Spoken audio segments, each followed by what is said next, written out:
আসসালামু আলাইকুম। আজকে ডিফারেনশিয়াল জিওমেট্রির চ্যাপ্টার 1.1 পড়ব। এটা হচ্ছে ডিফারেনশিয়াল জিওমেট্রির ফার্স্ট লেকচার। আজকের লেকচারে হচ্ছে আমরা এটার সলভ দেখব আর একটা করে আমি সবগুলাই সলভ করে দিব।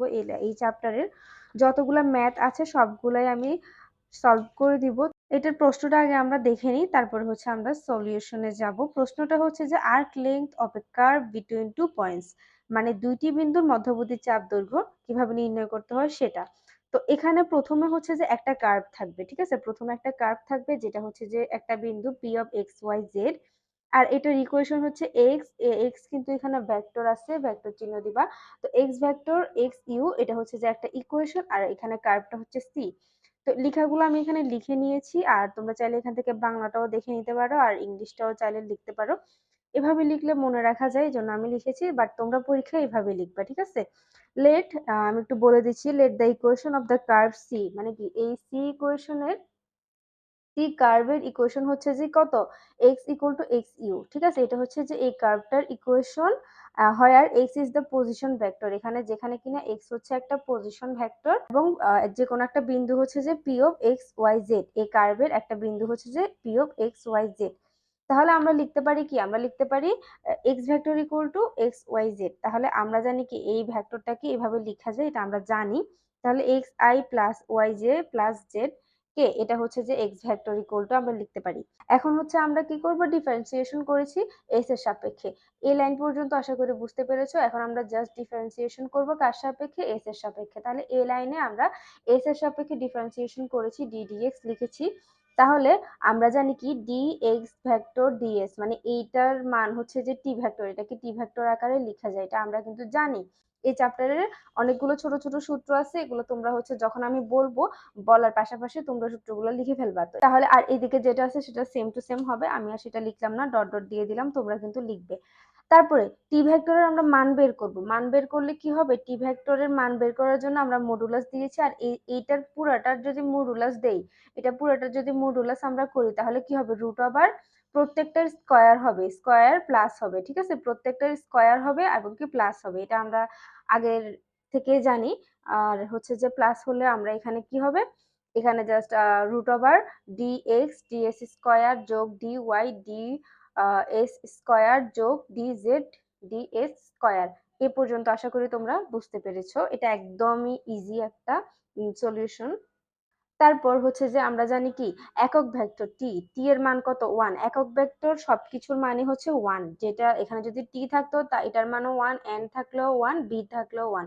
একক ভেক্টরের মান হচ্ছে কত হয়, ওয়ান হয়। যেহেতু আমরা টি এর মান এখানে লিখেছি, তাহলে টি এর মানটা আমরা ওয়ান লিখেছি।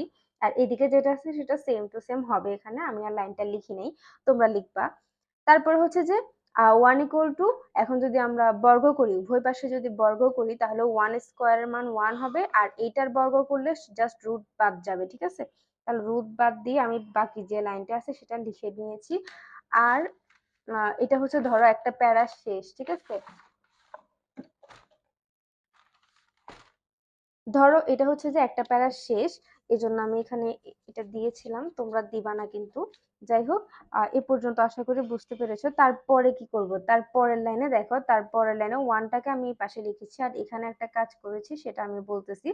এখানে জাস্ট উপরে নিচে ইউ নিয়েছি, আর সব সেম। দেখো ইউ ইউ কাটা গেলে কিন্তু ডিএক্স বাই ডিএস হবে। তাহলে উপরে আর নিচে এখানে আমি একটা গ্রিন কালার পেন দিয়ে লিখে দিয়েছি যাতে বুঝতে সুবিধা হয়। তো তিনটার মধ্যে উপরে নিচে আমি কি নিয়েছি, ডিইউ নিয়েছি। আর এই ডিউ ডিউ কাটাকাটি করলে কিন্তু আমার আগের লাইনটা হয়, বাকি সব কিন্তু সেম রেখেছি, ঠিক আছে? আশা করি এই লাইন, এই পেজটা তোমরা বুঝতে পেরেছো। এই পেজের মধ্যে আশা করি তোমাদের আর কোনো প্রবলেম নাই। তারপরে আমরা কি করব দেখো, আমরা হচ্ছে যে কমন নিব, ডিইউ বাই ডিএস টা কমন নিব, ডিইউ বাই ডিএস হোল স্কয়ারটা এখান থেকে কমন নিব। আমি আবার দেখাচ্ছি, এখানে দেখো ডিইউ বাই ডিএস তিনটার মধ্যে আছে, জাস্ট এটা আমরা কমন নিব। কমন নেওয়ার পর কি হবে দেখো, du/ds whole square equal to বাকি যেটা আছে সেটা লিখলাম আমরা সমান সমান 1। ঠিক এখানে হচ্ছে যে du/ds টা যদি এই পাশে চলে আসে তাহলে এটা উল্টে যাবে, ds/du হোল স্কয়ার হবে। আর এদিকে তোমরা জানো যে dx/du হচ্ছে যে x ডট স্কয়ার, dy/du হচ্ছে যে y ডট স্কয়ার। এই চারটারে কিন্তু এরকম ডটের আরো অনেকগুলো ম্যাথ আছে, ঠিক আছে? যেহেতু এটা ফার্স্ট লেকচার, সো তোমরা এটা মনে রাখতে পারো বা নোটে লিখে রাখতে পারো যে dx/du হচ্ছে যে x ডট স্কয়ার, dy/du হচ্ছে যে x dot y dot square, আর dz/du হচ্ছে যে z ডট স্কয়ার। এটা হচ্ছে একটা, ধরো দ্বিতীয় অংশ শেষ হলো। আর এখানে আমি এগুলো দিয়েছি, এগুলো তোমরা দিবা না, এগুলো জাস্ট আমি বোঝার জন্য দিয়েছিলাম। যাই হোক, দুইটা প্যারা শেষ হলো, মনে করো দুইটা প্যারা আমার শেষ হয়েছে। এরপরে আমরা কি লিখবো? এরপরে হচ্ছে আমরা আমরা জানি এটা আমরা আগে লিখেছি এক্স ভেক্টরের মান, এটা আমরা জানি। এখন হচ্ছে যে কি কার সাপেক্ষে অন্তরীকরণ করব? ইউ এর সাপেক্ষে অন্তরীকরণ করব। আগে আমরা করেছিলাম এস এর সাপেক্ষে, ঠিক আছে? আগে আমরা এস এর সাপেক্ষে করেছিলাম, এখন জাস্ট ইউ এর সাপেক্ষে করব। ইউ এর সাপেক্ষে করলে আমরা লাইনটা লিখেছি ডিডিইউ সব জায়গায় হবে, আর ইউ এর সাপেক্ষে ডিএক্স আর ডিইউ এটাকে আমরা এক্স ভেক্টর লিখতে পারি, আর ডিএক্স/ডিইউ এক্স ভেক্টর লিখতে পারি, আর ডিএক্স/ডিএস কে আমরা টি ভেক্টর লিখতে পারি, ঠিক আছে? আর এটাকে আমরা এক্স ভেক্টর লিখতে পারি, ঠিক আছে? এখানে হচ্ছে যে ডিএক্স/ডিইউ কে আমরা এক্স লিখতে পারি, এক্স ডট হবে এখানে, ঠিক আছে? তাহলে dx/du হচ্ছে যে x ডট, এটা আমরা এখান থেকে জেনেছি। তাহলে কি হবে? dx/du সমান সমান x ডট হবে, আর dy/du হবে কি y ডট, আর dz/du হবে z ডট। বাকি সবকিছু সেম থাকবে। এরপরে আমরা মান বের করব।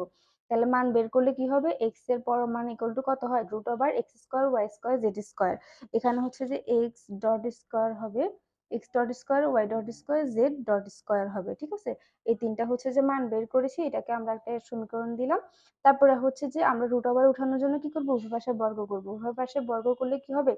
এদিকে যেটা আছে সেটা জাস্ট বর্গ করেছি, আর এদিকে হবে কত? x dot square y dot square z dot square, ঠিক আছে? তারপরে হচ্ছে এদিকে যেটা আছে সেম টু সেম আমরা লিখেছি। আর এই যে এটার মানটা আমরা কত বের করেছি? এটার মান আমরা বের করেছি, দেখো এখানে এটার মান বের করেছি ds/du হোল স্কয়ার। এটার মান কত? ds/du হোল স্কয়ার, ঠিক আছে? এই জন্য আমি এখানে লিখেছি বাই 1, এখানে সাইড নোট লিখে দিয়েছি। এরপর লাইনে হচ্ছে যে জাস্ট এটাকে উভয় পাশ থেকে আমরা বর্গটা বাদ দিয়েছি, ঠিক আছে? স্কয়ার বাদ দিয়ে দিয়েছি, তাহলে কি হবে? ds/du সমান সমান x ভেক্টর। তারপরে দেখো এখানে এখানে হচ্ছে জাস্ট কোণাকুণি গুণ করে দিয়েছি, গুণ করে এটাকে একটা ইকুয়েশন দিয়েছি, ঠিক আছে? 3 number equation.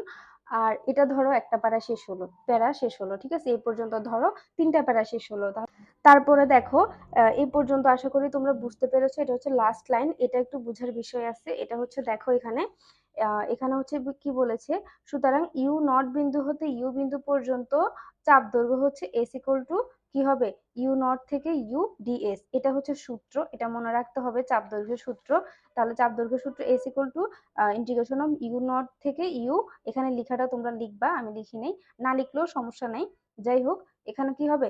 Integration of u naught to u ds equal to u naught to u, integration যেটা আছে সেটা থাকবে। আর আমরা ডিএস এর মান কি পেয়েছি? ডিএস এর যে মানটা পেয়েছি এই মানটা জাস্ট এখানে বসাবো। হচ্ছে আমি ইন্টিগ্রেশনটা দিই নাই, এখানে হচ্ছে যে ইন্টিগ্রেশন ইউ নট ইউ, তাহলে এখানে জাস্ট এক্স ভেক্টর এটার মানটা এখানে বসিয়েছি। এই হচ্ছে আমার কি আর্ক লেংথের সূত্র, বা এটার হচ্ছে solution, arc length of a curve between two points.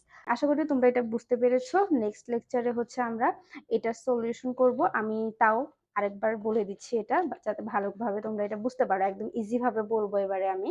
দেখো এখানে প্রথমে আমরা জানি x vector equal to x y z, এটাকে জাস্ট এভাবে লেখা যায়, এটাও কিন্তু আমরা আগে থেকে জানি। তারপরে আমরা অন্তরীকরণ করেছি, এস এর সাপেক্ষে অন্তরীকরণ করে এটার মান টি ভেক্টর বসিয়েছি, তারপরে টি ভেক্টরের মান বের করেছি, ঠিক আছে? মান বের করে আমরা জানি কি ইউনিট ভেক্টরের মান হচ্ছে 1, তারপরে 1 বসিয়ে আর এই পাশে হচ্ছে রুট উঠিয়েছি, রুটটাকে বাদ দেওয়ার জন্য উভয় পাশে বর্গ করেছি। বর্গ করার পর আমরা হচ্ছে এখানে ডিইউ নিয়েছি, উপরে নিচে ডিইউ নিয়েছি, যাতে কাটাকাটি গিয়ে আগের লাইনটাই হয়। যে কমন নিয়ে নিয়েছি, কমন নেওয়ার পরে হচ্ছে এটাকে জাস্ট এই পাশে লিখেছি, লিখার পর উল্টাই যাবে ডিএস/ডিইউ আমাদের ফাইনাল উত্তরের মধ্যে এটা লাগবে, যার জন্য হচ্ছে যে আমরা এখানে এই আকারটা আনার জন্য ডিএস বাই ডিইউটা আনার জন্য ডিইউ বাই ডিএস দিয়ে এখানে হচ্ছে যে গুণ দিয়েছি তিনোটাকে, ঠিক আছে।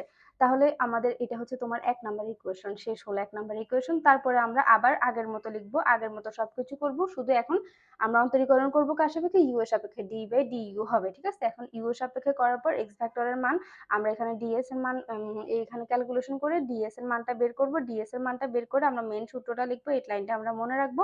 ইউ নট থেকে ইউ এর মধ্যে ইন্টিগ্রেশন হবে, এখানে লেখাটা তোমরা লিখে নিবা।